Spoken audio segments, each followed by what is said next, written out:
Tiana Oaks works in the same offices that I work in Douglas ESD. We have amazing conversations about kids and communication, and she's also working on the emergency planning group in our area. Today, she's talking about communication, and I'm not going to keep talking. I've said enough. Your questions, please put in the chat. But Tiana, welcome, and thank you so much for sharing your expertise with our group today. Oh, good morning, everyone. Yes, thank you for having me, Deb. Deb and I actually share a wall at ESD, and so she hears me talking all about these kinds of topics, and I'm super glad that she reached out for me to come do a short session. I'm really excited for the ways that this can really change the trajectory of how you work with behaviors with your kiddos. And also, the big takeaway for me too is enhancing provider retention, because a lot of times when we are working with high acuity cases, that can lead to an internal narrative and some internal impact, which then translates into long-term retention concerns in certain fields, and especially OTs and PTs among them. So with that, let me put some visuals to this topic. We did a tech check, so I'm feeling confident about it, but I say that, and then you never know how Zoomlandia will feel about you. All right. Let's see. Can everyone see that? Can you give me a thumbs up if It's a that's what? thumbs up. You're good to All go. right, 2 thumbs up. Wonderful. So as I mentioned, I'm Tiana Oaks. I oversee behavioral health services at Douglas ESD.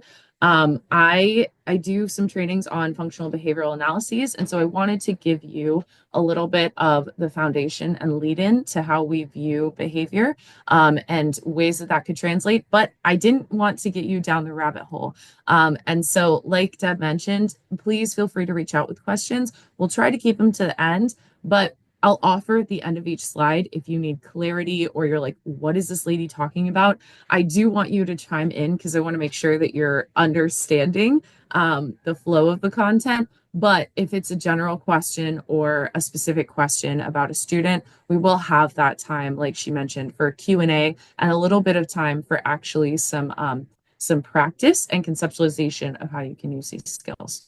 So without any further ado, understanding behavior as communication also means understanding ourselves and how that reduces provider fatigue and burnout for these high acuity cases. So I wanted to start by giving some context for the way that children were historically viewed in our society, because it lays the foundation for what our expectations are culturally of behavior. So when we look back at the ways that children have been utilized in our role and in our culture, that's kind of historically shifted over the past 100 years. So initially, children were utility, right? We love children historically, evolutionarily, we've always loved our young. However, there was a period of time where we needed them. We needed them for hands on the farm. We needed them to contribute to the success of the whole. And so compliance was really important.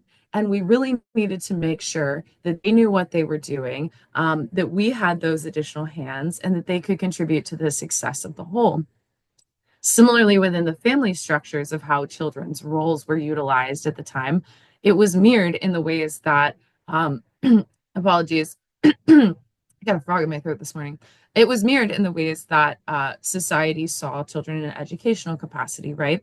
So if there's this utilitarian purpose for children in a family setting, then it moves to a utilitarian or a utilitarian purpose in a professional and scholastic educational setting. So what is the goal of this? Well, like we said, we needed hands. And so during the time of the Industrial Revolution, we moved to this industrial model where children, again, needed to comply. We needed them to sit down, to be quiet, to know their role so that we could have enough workforce to be able to sustain what was going on in society at the time. And so this lays the foundation for some of the attitudes and beliefs that, though they have shifted, really set the stage for what children were, like I mentioned, expected to do and having this utility focus. So then we evolve as a culture, we evolve as a society, and children aren't needed quite as much as a utility. I just want to check the chat as well. Apologies. Are you able to see Chandra? I saw someone drop something in, but it won't let me check There's it. no questions at this No point. questions. Sharing of the Gorgeous. link. Thank you. Okay, perfect. It must have been a direct message. So, as I mentioned, we're shifting from this utility focus into a more human-centered one. And as we see this shift happen, it's right around the time that IDEA is coming into the world, and we're seeing a lot of these social movements that really has this human-centered shift, where it's a little bit less about utility and survival, which, let's be honest, at the time, this depression era, this factory era, it was a matter of survival. The children needed to be a little bit more utilitarian and have a really specific purpose. And then once society's economic sustainability sort of solidified, and we were more able to have more diversity in the ways that we engaged with our children, and it wasn't, we need to have these 5 extra hands on the farm to make sure that we weren't going to die this winter. It was, we can enjoy the personality. We can get to know kids. We can honor the unique life and spirit that they're bringing into this space and into this educational setting. But with that comes a greater context for how that looks and how do we marry this system that's been set up for standardization for utilitarian outcomes into now something that is individualized, is unique, and is tailored to a specific child's needs and wants. And so wrestling through this shift is where we see a lot of these attitudes kind of emerge and how that can impact both kids and providers. I will elaborate. So, as we struggled through this shift, the unintended consequences were an internalization of the stress of potentially our own maladaptive responses to noncompliance to expectations, right? Where we're left with all of these expectations and standards from a time that we were really expected to have outcomes. And let's be honest, we're still very outcome driven, to this human centered, individualized approach. And with that, where does that leave the provider in trying to do both? So, if we can reshape the way that we're viewing behavior, thus, we can change the impact the behavior has, not only on the student, but the way that it's impacting us as providers as well. And so, in shifting from the expectations that we have of children and some of this historic context that we all bring in, because we've all gone through a school system, I would have to assume if you're here today, how do we shift that into something that really mirrors the reciprocity that we're looking for in a human-centered shift, but also maintains adherence to those expectations that we know we're going to need and we know are always going to exist and honestly exist to keep us on track and to keep us all safe and going in the right direction. So that's what sets the stage for this change in understanding. With that, I know this can seem a little abstract to some folks, so I'll use some examples. But all behavior exists to obtain or to avoid something. So, examples. I'm speaking with my hands a lot. I'm attempting to make eye contact with you folks. I've created this whole presentation. What do you think my behavior is communicating? It wants to convey information to you. I want your attention. I want to engage with you, to give you information. And so my behavior is telling you what I'm asking from you, right? Same thing with kids' behavior. They are telling you their wants and needs without using words. And a lot of times, if you have kiddos that are impacted with ASD, IDDD, or any other barriers to verbal communication, behavior will actually be the first door that you will see that communication show up because it's been turned off in these other areas, verbally or otherwise. And so when we're thinking about the larger context, that's the cornerstone is, okay, what does this kid want to get or avoid? And it will always be one or the other. Now, what that is can change, but it's always going to be they want something or they want to avoid something. And these are the things that they may want or want to avoid. So you want to think through your cans and your caps. So the first is connection. I always go connection instead of attention because when we say attention, that may bring up some of these historical attitudes of compliance, right? Oh, they want attention. They want to be the center of attention. And it can bring up a little bit of this negativity, be it consciously or subconsciously, when really what they want, and if you change that language slightly, you'll find that your response to the child will be so different. Where if you say they want connection, well, that changes it from they are the one receiving and they are the one, it's driven from this kind of showmanship place to, oh, they want another human to see them. And most of the time, that's it. Even if a kiddo is acting out as maybe like a class clown or being very disruptive to your sessions, it's connection. And if you don't learn how to connect in pro-social ways, you will learn how to connect in maladaptive ways. And so you will start to begin to see these kiddos, or these are behaviors this kiddo is brought in, where if I can't get mom and dad teachers' attention from being the quote good kid, I bet I can do it from being the quote bad kid. And so you'll see them doing things intentionally that they know are against the rules or against the expectations, but then they'll try to make eye contact with you. It's still them seeking to connect. And so a lot of times, if you have disruptive behavior, that's something you can ask yourself is, okay, are they trying to connect with me? Are they doing this with a smile on their face? Are they doing this with an angry face? What is the quality of the behavior? And that can help you understand if this kiddo is trying to connect with you and they may just not have the pro-social tools to do it. So that's one thing they might be trying to avoid or get. Second, they might be trying to gain a sense of autonomy or control. And so if a kiddo, and actually I will say this, use this one very last, because what I find is that most of the time teachers, providers will go straight to this one and will be like, yes, they're trying to control, the situation or me. Most of the time, if that's happening, it's the maladaptive connection piece. And so that's why I say really go to this one last, because if you're suspecting that kiddos want a sense of control, it's likely that it might be in another area and it might just not be a personal you to them level of control and dynamic.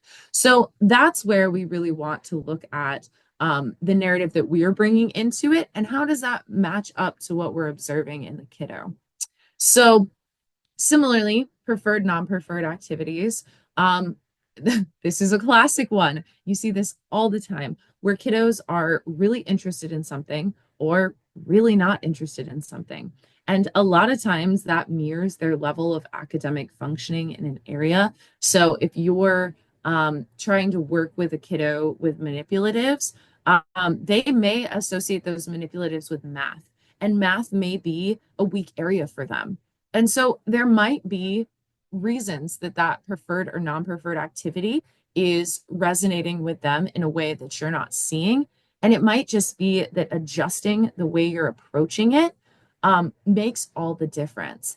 And so when you're looking at preferred and non-preferred activities, it's not to say that you have to back away when you encounter a non-preferred activity. You just got to figure out how you can tweak the conversation. And we'll get into that on the next slide, because obviously if we're communicating, we have some autonomy in how we're shaping the conversation as well. And so again, preferred activities, non-preferred activities, those are pretty easy to see, and kiddos will be pretty, I think that they're the easiest things to see and catch on to with behavior because they are probably the most common motivators that I would say we see across the board. And then last but not least, sensory input or sensory retreat. And so this one, I think you folks probably do a better job of catching than a lot of the teachers that I work with because you are privy to things like proprioception, interoception, sensory input, in terms of light and dark and loud and quiet, where I think classroom teachers don't always notice the signs of it. And so some things you might see if a kiddo is presenting these needs is they might crawl up in a little cubby area and like cover the shade. Well, that's a proprioceptive sensory retreat. And so you can know, oh, they're looking for a small, tight, dark, quiet spot that they can fit their body into so they know where their body is in space. And then, of course, my OTs in the room would know you'd want to start exploring, oh, okay, this kiddo might need a sensory sleeve or some sensory breaks, or, how can we utilize this information to better support them in our time together and to better make sense of what the behavior is telling us. And we'll get into that a little bit in our meaning making portion, where you folks will give us scenarios that you've maybe seen of a behavior, and then we'll try to work through what we think that behavior might be communicating. But again, it's typically caps or cans. So connection, a sense of autonomy or control, preferred or non-preferred activities, and then sensory input. And those are, it's never going to be anything outside of that. And I will challenge you on that. If you have one that you're like, no, it's outside of these domains, I would love to hear it. And I'm always open to learning something new, but have been in the field a decade and have never seen it be anything outside of these or to get or avoid one of them. Okay. So as we mentioned, we know now a little bit of the context of the expectations and attitudes that we're bringing in culturally. We also know that then children are bringing in this communication, right?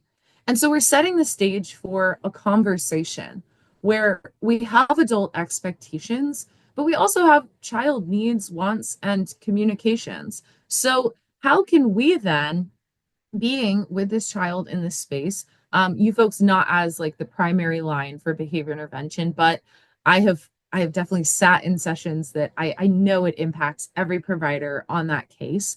How can you change the conversation with that behavior? And so when we're looking at what the behavior does, you're actually kind of doing an FBA light, where you're not going to sit down and do an objective observation and, culminate that into a hypothesis and marry that to your data set. That's what you have a behavior specialist on your team for, ideally. And so if it's to that degree where you're like, I don't even know where to start with this kid, talk to your case manager and be like, hey, who is the FBA point of contact on this team? Who should I be reaching out to? Yes, thank you, Chandra. I'm seeing here in the chat, functional behavioral analyses, and ask the case manager, who is my point of contact so that we can get an FBA done on this kiddo, because I'm really seeing some things.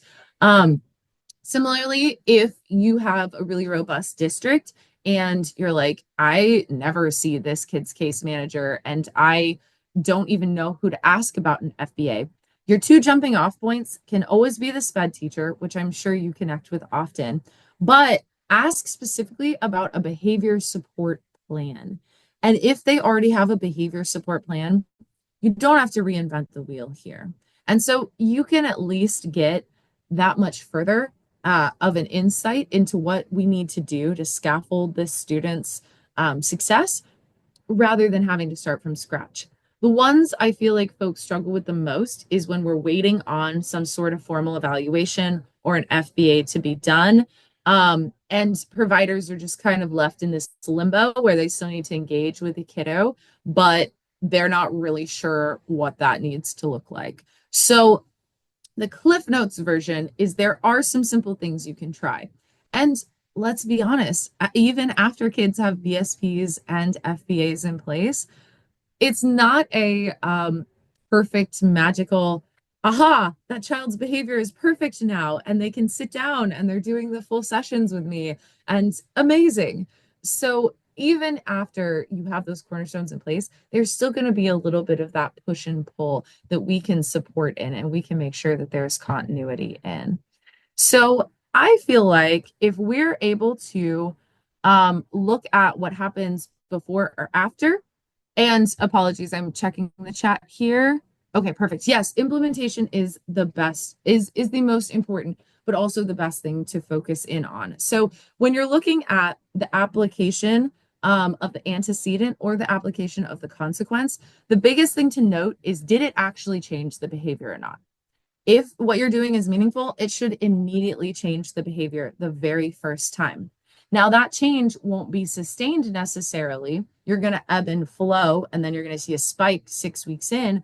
But think about, what could I do before the behavior happens or after the behavior happens that's going to change the outcome of the situation? So that's something that we're going to get into, like I said, in the implementation section.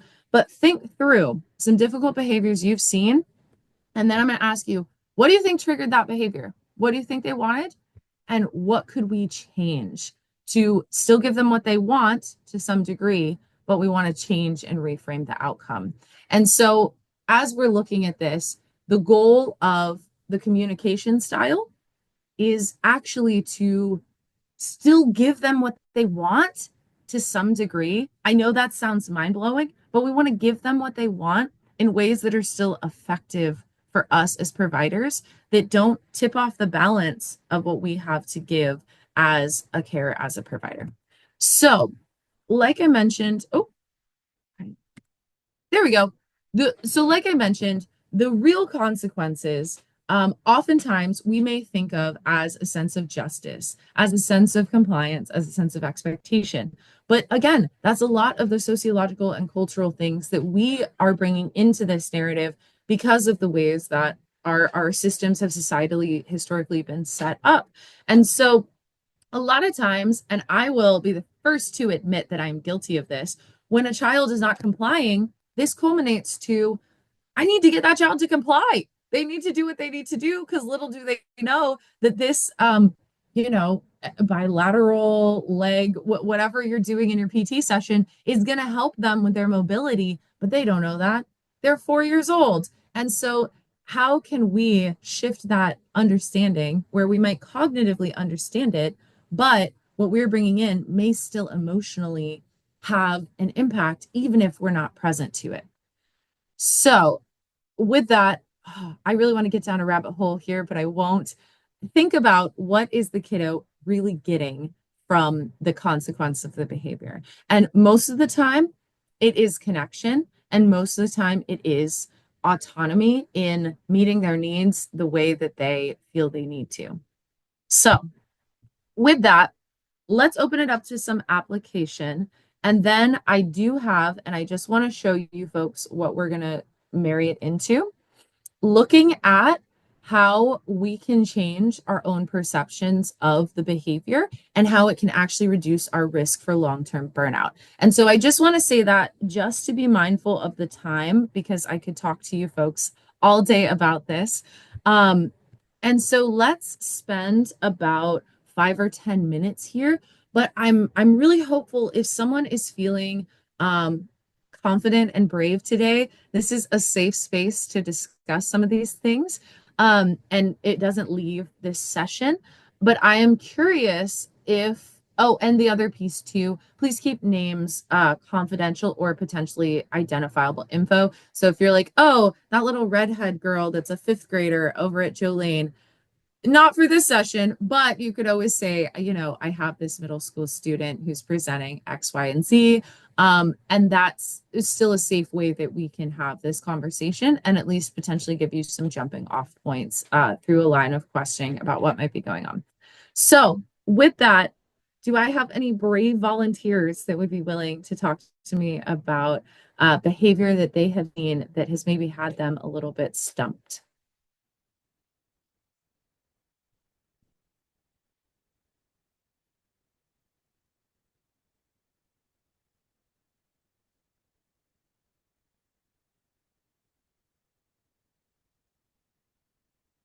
All right, Shannon.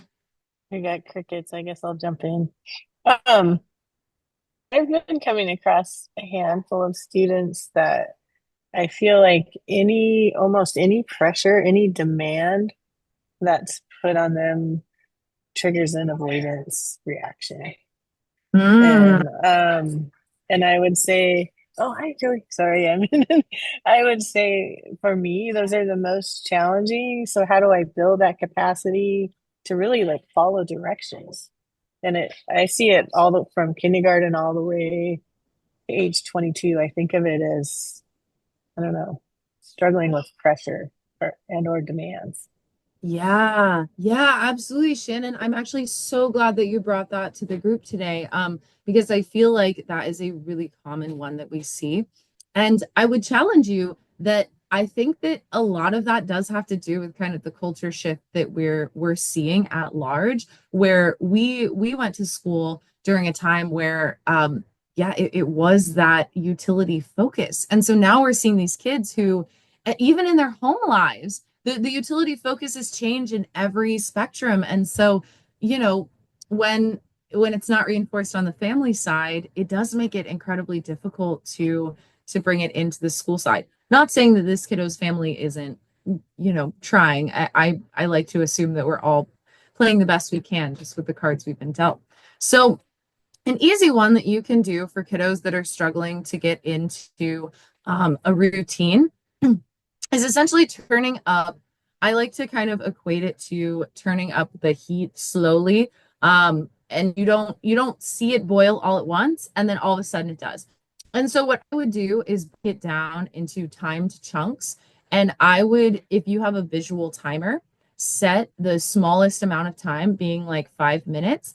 And then I would figure out what their preferred activity is. And I would either do a star chart system or a reinforcement based system to scaffold engagement. So if the kiddo is able to do 5 minutes and then maybe they get a Play-Doh break, maybe that's their first session. It's literally 5 minute increments leading up to a preferred activity if they're able, and work with their teacher closely on this as well too, because the teachers may already have a reinforcement system that is working for them. And if they don't, they can at least give you a jumping off point for preferred and non-preferred activities that could work as reinforcers. And so while this is a rote strategy, it's not a strategy that you typically would need forever.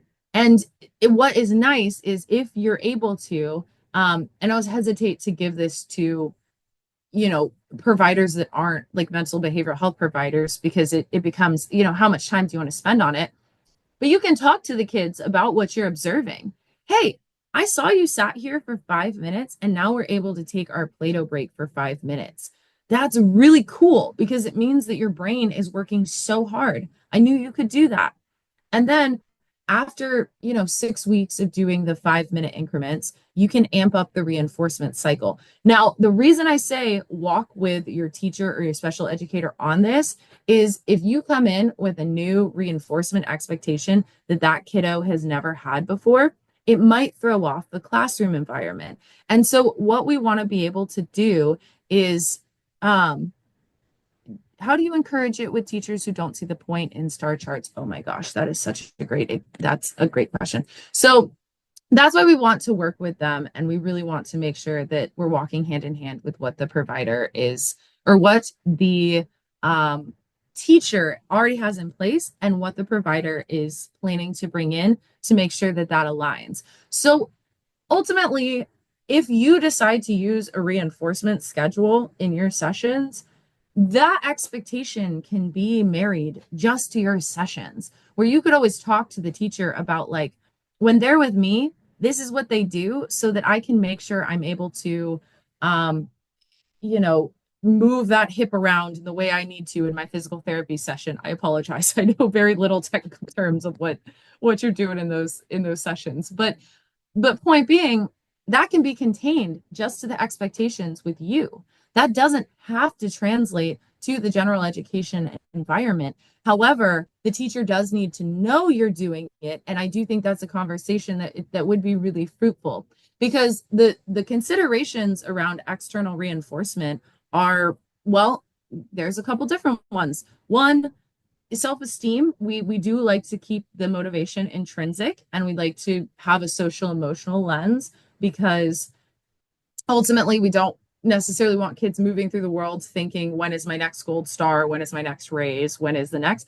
But that can be tapered off into intrinsic reinforcement by kids seeing that they're doing a good job and meeting expectations of adults. And so once they're able to meet expectations, that kind of like gold star standard can be tapered off. It doesn't have to be a forever thing. But if you have kiddos who, you know, especially for autism, especially for if they have maybe a crunchy home life and there's no expectations from the family, that's a Herculean lift that you're going to make sure that that kiddo understands what's needed of them in this context versus, you know, class, home, other ones. And so I would say I understand why it's not a best practice across the board in all classrooms, because there is a certain level of kid that doesn't really need that. But if that's what you're seeing, where you can't even get them to engage, you can't even get them there for like 0.25 seconds, a reinforcement schedule really at least set the foundation for that. And like I said, it can always be tapered off to more intrinsic reinforcement depending on what the underlying diagnoses and developmental level is there. Yeah. Yeah. What else do we think might change the conversation? That's to tie it back into our first part, that would be changing the consequence. And so the antecedent is that I'm guessing it's a non-preferred activity, or the preferred activity is outweighing. And so you're looking at that and you're saying, okay, I see that you want a preferred activity. Let me change the consequence to you getting a preferred activity. You just have to do what I need you to do first, and then we can do what you want to do. And like I said, 5-minute visual timer, I would start really, really small and then build in those expectations. Yeah. Do we have anyone else before we go to the next section? Thank you for sharing again, Shannon. I really appreciate that.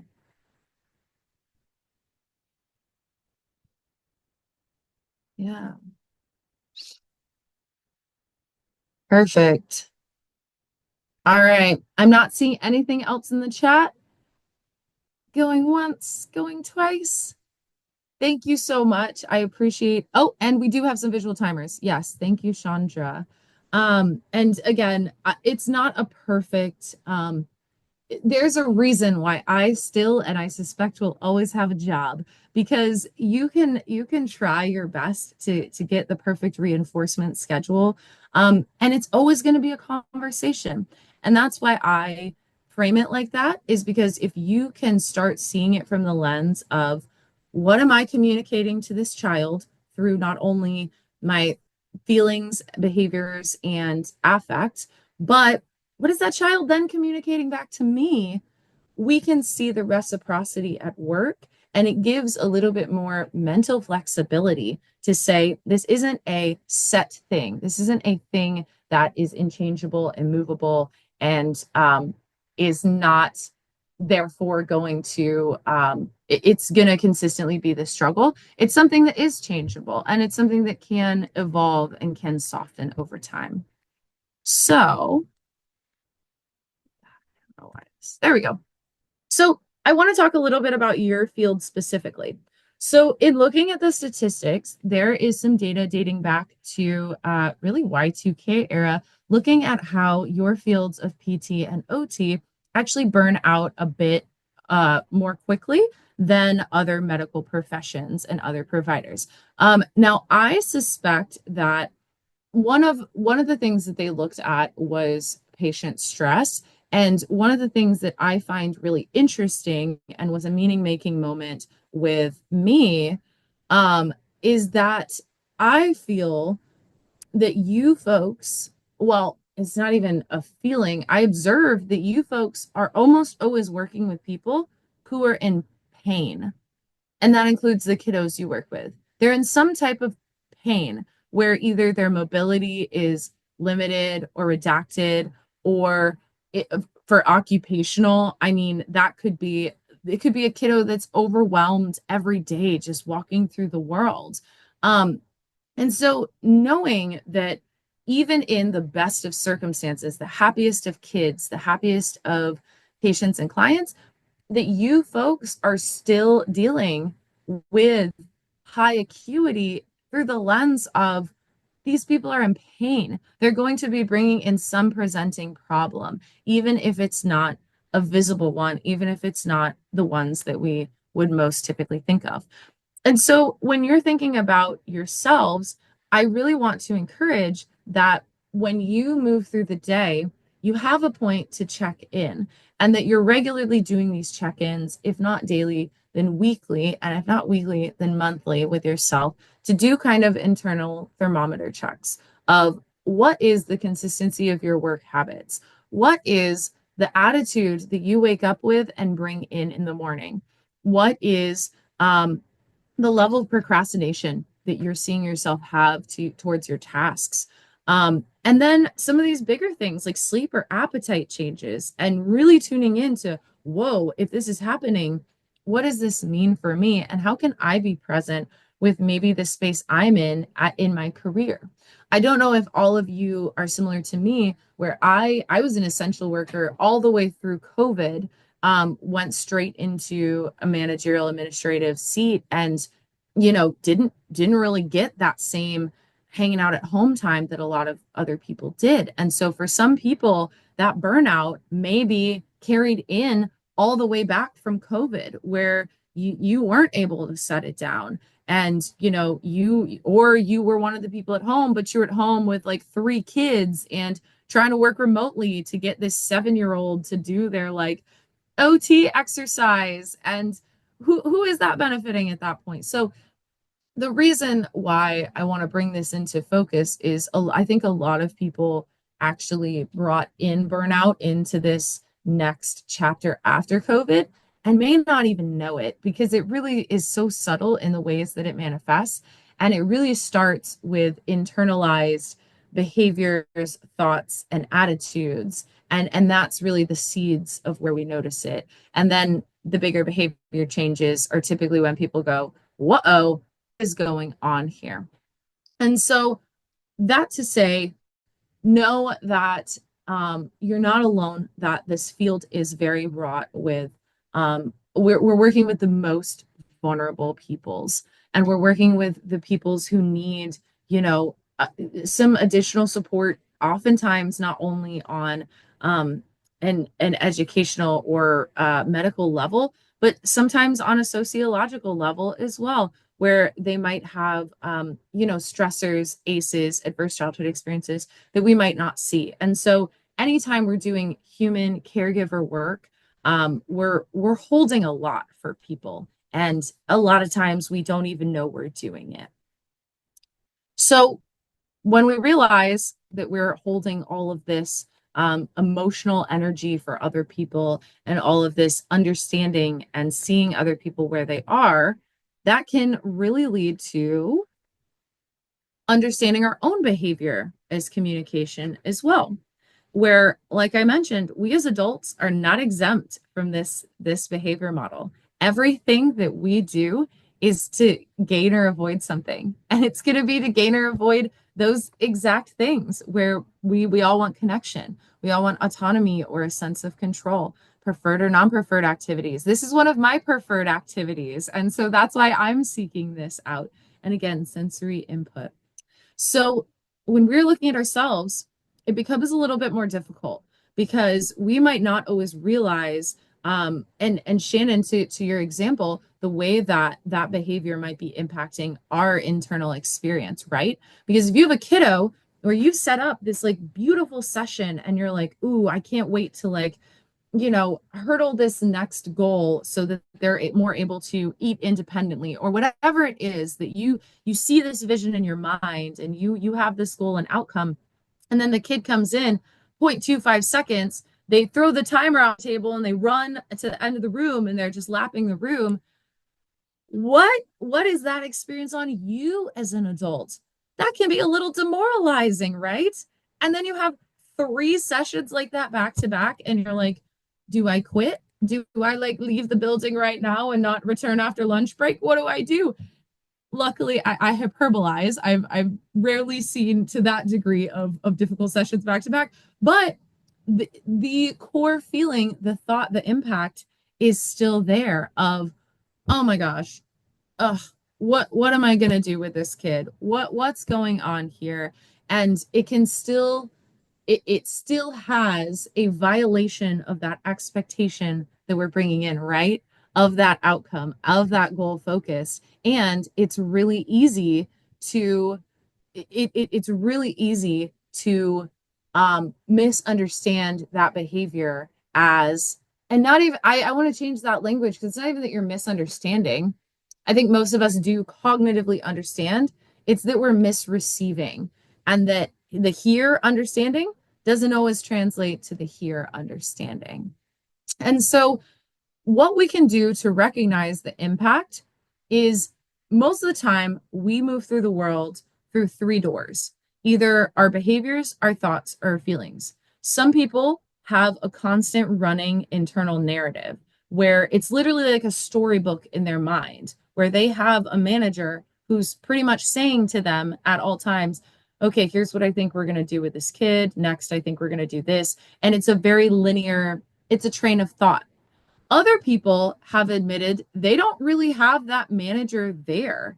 They feel things. They immediately, my body's hot. My chest feels really light. My heart is beating fast. I'm sweating. I feel mad. Maybe I don't know why, but I feel it in my body. It's visceral. Same thing with behavior. Sometimes people might be disconnected from both their thoughts and their feelings, but they're like, whoa, I just like raised my voice a little bit too much when I gave that kid that directive. What was that? Or I'm gonna leave this session and eat a whole bag of chips by myself on the car drive to my next site. And they're like, what is that about? I saved these chips for my lunch and now I need to inhale them because why? So when you notice that there's a shift in feelings, thoughts, or behavior, the same thing that you check in with kids, the same thing that you seek to understand, you can seek to understand with yourself, where you can go, why? And that is the easiest place to start, is just, why do I want connection? Am I lacking autonomy or a sense of control? I almost guarantee if it's after a session, it's that one. Is it a preferred or non-preferred activity? Is it, because we also, that one's very real, where it's like, oh my gosh, I have this session with this kid. I know I've struggled historically. Oh, I really don't prefer to go to that. Or is it sensory, where it's like, wow, this kid really likes to scream and throw things, and they really love like these bright light toys, and every time I leave with a migraine. So looking at how we're being impacted, and what do we need to show up for ourselves, really helps set the stage so that we're not amplifying the behavior and inadvertently making it worse. And so, yes, we are totally co-regulating, I'm seeing in the chat, but one deeper than that, we're understanding our own impact, and we're understanding what seeds we are planting that are going to grow into a greater narrative about that kiddo. Where again, yeah, like Chandra said, where then you can be like, okay, I know what I'm bringing into this session, and I can then adjust the antecedent or the consequence of what I'm doing. And so, to give a real life example, and actually I'll just draw from Chandra's for the sake of time, because I want to make sure we have time to connect on this. You could schedule that kiddo at the end of the day if available. You could also schedule in a 5-minute additional break at the end of that session where you maybe go into your office or your car and you listen to your favorite song, or you do a 5-minute breathing meditation, or you even just notice the tightness that's happening in your stomach and you intentionally do some balloon breaths to breathe into your stomach and count down from 10 and just do that 10 times. But if you don't recognize that it's happening, likely what's going to happen is your mental narrative is going to start at, okay, this is a hard session, but I think I can do this. There's some things we can try. I'm going to co-regulate because I'm a professional, blah, blah, blah.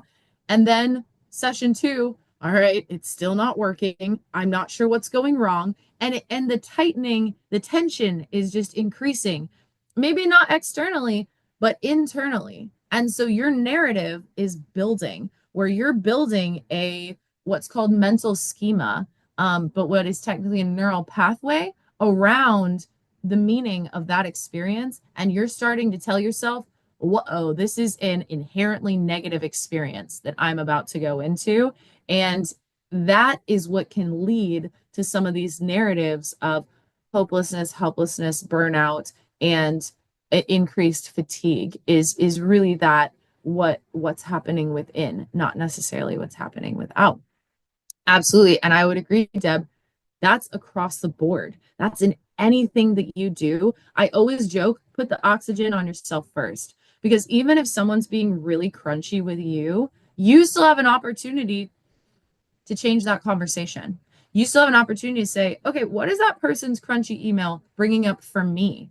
And then you can kind of unpack, oh, this makes me feel like they're questioning my competency and that they're making me seem like I don't know what I'm doing by stating that. Now, is that necessarily true in that email? Is that what they said? No, they probably just said something like, as per our last email, but I have a chance to be like, okay, oxygen on myself. Let me think through. Okay, I'm looking for a sense of autonomy and control. I'm also looking to have a connection. I'm looking for connection there because it feels our connection has been severed by that potentially aggressive comment. And so I can go, thank you so much for bringing that to my attention. I wanted to ensure that we resolve this in a timely way, blah, blah, blah. And then the conversation has changed. Instead of me going, I did receive your last email. And as per your last email, my understanding, well, okay, that's a totally different conversation than understanding my own narratives and then meeting them with an understanding of self rather than amplifying what they're bringing to the conversation. Okay. And then we want to look at how do we do that? So you're like, okay, I hear you, Tiana. We don't want to make things worse. Even if we're co-regulating, we want to understand our experience of the self. And so that we can genuinely break down these patterns and not just, because you can co-regulate. But I think it starts in here and here that people begin to long-term check out of things. And they don't even know they do it. And that happens with relationships, that happens with professional rapport. Like Deb said, that can happen in any human connection that you're having, but especially when it's with your kiddos, when it's with your families and your clients, that can be such a dangerous space because then we're not coming from a place of like genuinely wanting to scaffold them to their highest level. We're coming from a space of like, oh my God, why can't they just comply? And I will not lie to you. I've absolutely had those thoughts and feelings about kids and families at certain points in my career because you're just like, oh, if you could just do it, then this behavior would get better. And then mom wouldn't struggle as much. And then, and I could see it there. And you can lead a horse to water, but you can't make him drink. But you know what you can do? You can always decide that you want to drink water, and you can always decide to, like I said, put that oxygen on yourself first and change your own internal narrative and experience. And so with that, oh my gosh, and then I apologize for the sake of time, I'll make this 2 minutes. This is a cognitive behavioral therapy technique. But you have until 9:15, right? Oh, do I? Thank you, Deb. I just gave you a gift of time, and this is a beautiful thing. And I just wanted to make a comment about whenever we're talking about the change in our systems and our beliefs with kids, oftentimes with the parents, they're still of the previous generation. And I find a lot, especially among, the strong Oregonians who have been physical and in manual fields, still are the pull them up by your bootstraps kind of mentality. And I don't mean that in a negative way. It's just that sometimes you're working with the previous generations who are the ones who believe in the utilitarian. And again, just a fact. Yeah. I love that, Deb. Well, thank you for the gift of time, one, because I am notoriously I always joke that I'm on Hawaii time because I'm from Hawaii, but almost all of my presentations end up running over, and I really didn't want to do that to you folks because I know you're all so busy. So thank you for the time front. And then on the other end of things, you're spot on. And something that's been really fascinating to see is that I find that those parents are they actually will be like angry with me when I start trying to work with their kids on their feelings and understanding their feelings. And what I have to do is, again, I put the oxygen on myself first, where I go, okay, why does this bother me? Well, it bothers me for the kid because, that kiddo is not going to benefit if they're not able to understand their feelings. But it also makes me feel like I don't have a lot of control to change what happens in that home. And so I have to then go, okay, what is my scope of control? What can I do at school? Because we know that still does change the trajectory and outcomes of kids' lives, even if we're never able to maybe reach that family. But what I found is pretty fascinating is that it's not that they're upset. I think that anger is a mask for fear. And the fear that I suspect there is that if you're telling me the way I'm raising my kid is not okay, then that means that I'm not okay and that I was missing something. And I think that there's actually some latent grief there of nobody ever asked me about my feelings. Nobody ever asked me if I was mad or sad or not okay. And so to see my kid get that when I didn't either says that I'm not okay or that I am not able to give them what they need because I don't even know what that is. And then it brings up the grief of like, oh my God, I never got this. And so I think it's easier for people to, I use the metaphor of playing with the cards they've been dealt.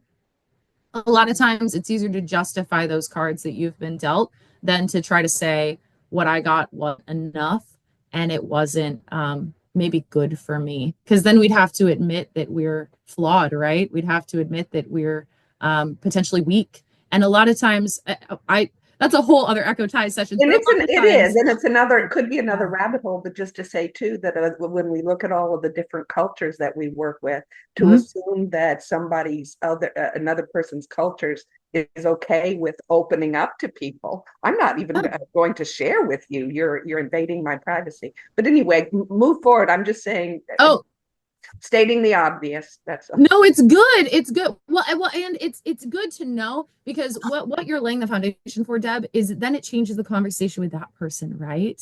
Where okay, so I'm hearing that you don't want your kiddo to identify the difference between sad and mad.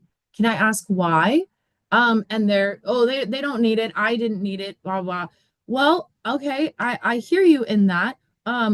Do you want me to talk to you a little bit about what I'm seeing your kid do and the outcomes that I'm seeing of your kiddo in terms of utility compliance and not using those exact words, but saying, hey, they were able to sit in their seat through this whole lesson. They were able to, listen to the teacher's directions. We have the same goals. We're just going two different routes to get to these goals. So the more that we can work together to get to the same goal, we're going to have a better outcome. And so like I said, and actually that ties in so beautifully, you're changing the conversation where that conversation is not about bootstraps versus not bootstraps. It's about outcomes for that little baby. And if we can refocus into like, we want the same thing. We want the same thing for your kids. I'm not able to hit your child because I work in an educational setting, so I will not spank them. Thank you for offering that. But, how can we get there together? I find that changes the dynamic a lot. And then if you also compliment them on, wow, man, you work so hard for your family, or you really care about your kid, or whatever the positive reinforcement is that you can find of the family. And I I think think you're right. that's, They need the connection too. And I think that's key, is making sure that they're part of the conversations. And even if they don't understand to begin with, helping them to come to common ground through that, but working around them and expecting them to come along and somehow be in approval of everything. Um, they're part of the team. yeah, absolutely. And typically are the experts on their own children. I think it's just yeah, like I said, you can really only play with the cards you've been dealt. And so I do think a lot of times um it's more difficult working with the adults in the situation than the kiddos. Just because those neural pathways are really well worn. And so the patterns of behavior are a little more dense. But with that, and a nice segue into how you can be present into your own patterns of behavior and really connect with them to understand what you want from the situation and how you can solidify that narrative is to catch, check, and change. And so let's say you move through the world through the lens of thought. And that's the easiest one for me to give an example of, because as you've probably picked up by the session, that's definitely how I experience the world. I have this running narrative and it's always going and it's telling me what to do, what to say next. It literally sounds like a storybook. Now, if I encounter a session where a kid comes in, throws a timer, and well, the example I just used, and then is like lapping around the room, and it's, let's say, Monday morning at 8 a.m., it would be super easy for that narrative to be, oh gosh, I don't even know, I can't do this. I don't even know what I'm gonna do. This is gonna be such a heck of a week. Like, but I can go, wait, let me catch that. This is my very first session of the week. That kiddo must be having such a hard day. I wonder what they maybe brought in from the weekend. And if I can change that thought from, oh my gosh, this is going to have a lot of impact on me, which it might, and you can still show up for yourself and say, okay, I'm gonna take a 5 minute meditation break, even if it's even if it's after my very first one, if I'm dysregulated, or I'm going to, like I said, show up for myself in other ways at the end of the day or reschedule this. But I know that I can't carry in the narrative of, man, I really don't want to work with this kid and I really don't want to do it this week, because what is that going to bloom into by Friday? You're going to reap what you sow, where those seeds of you telling yourself you can't do it are then going to grow into you not being able to do it. Where if you can change that narrative from, this is so disruptive, why can't they comply? Kind of those historic contexts into one of, okay, this is an intense start to the week, but I'm a capable, competent, kind provider. I know I got this. And this kiddo seems pretty dysregulated. So I think we're going to have to just send it and maybe do a short activity and adjust from there so that we can both be well at the end of this hour. That's a different mentality that you're bringing in versus oh my god, I need to get this kid to sit down. They just need to stop doing what God, just if they could do this like feeding exercise, I need them to use the adapted spoon. If they can't, they're not going to be able to feed themselves, and then I'm not going to be able to bill like for the full 15 if I like all of these things that we are bringing in as adults. Catch it, check it, and say, okay, I see you. I honor this experience. Here's what I can and can't change about this situation. Here's what I can and can't do to show up for myself and to show up for this kiddo, and ways that those two can come together to be mutually beneficial. Same thing, real quick, through the lens of feelings or behavior. If you're not someone who has this internal storybook always, which I do not envy, because I like, yeah, I would almost much rather have the feeling and behavior experience of the world because it seems a little less stressful. But however you experience the self at moving through this life, if you notice an adverse feeling, or like I said, your behavior, you notice that you're starting to snap at the kiddo more, or you're starting to be more I find that these two kind of go hand in hand is the reason I'm marrying them together. It like you'll notice the shoulders will go up. The chest might feel tight. The stomach may feel tight. You may feel hot. You may start sweating. Things like that. Those or same thing with feelings. I'm so or same things with the feelings. You might go, I am so mad right now. I know because I'm feeling hot.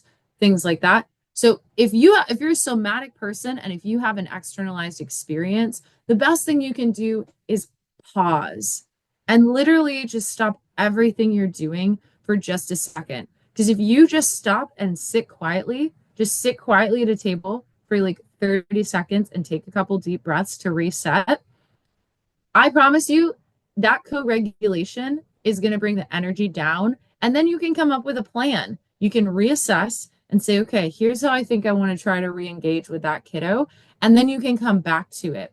And at the end, you can kind of look at, okay, what are some things that I do to alleviate stress from my body? Because the body keeps the score. The body holds on to stress. And so if we're sitting there literally ready to like fight a tiger, which is actually a little kid throwing a visual timer, the body is saying you're having a negative experience. And I'm going to do everything in my power to stop you from having this negative experience again. And so I'm going to start to make you more and more avoidant of what is causing this for you. And so the best thing you can do, stop, take physical stock, literally let your body settle down, and then try to create a plan and go back in.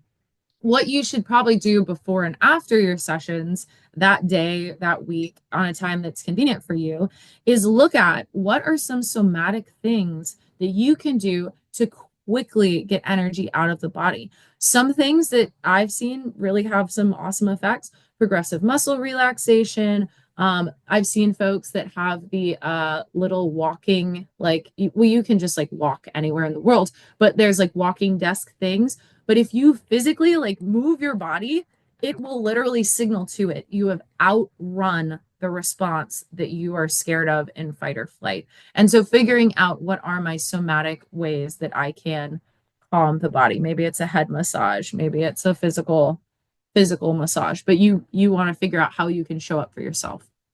So with that, I want to thank you all for letting me come hang out with you and share some of our work around how the engagement from the provider side of the conversation of behaviors communication not only can change the dynamics of when you're in sessions with kiddos, but also can change the long-term impacts that you have and the impressions that you use to move through the world, and what your understanding is of how behavior can actually be changed by our own behavior.